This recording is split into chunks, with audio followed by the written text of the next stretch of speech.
Ասոտ գյուղի բնակչուհի եմ։ Ես բազմազավակ 4 երեխաների մայր եմ, ամուսինս էլ պայմանագրային զինծառայող է։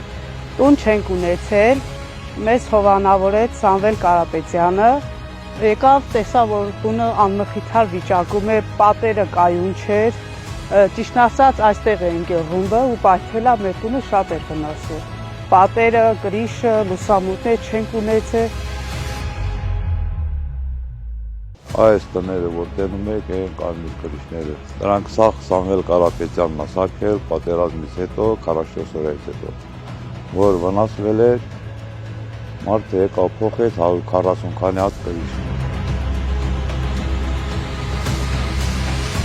Իմ տները սաղ քանդված էր, պատերը ծռված, արկղները, սնարյադները ընկավ տրաքավ լրի, պատերը ծռվավ, կրիշը վնասվավ, շնորհակալություն եկան սարքին, տաշիր կազմակերպությունը Սամվել Կարապետյանից մենք գոհ ենք, մեկը ես անձամբ գոհ եմ, տանիքը փոխին, տան մեջը ռեմոնտ արին, լրիվ սարքին տվին ինձ, ես կարող եմ մի տան մեջ ակուրատնի ապրեմ։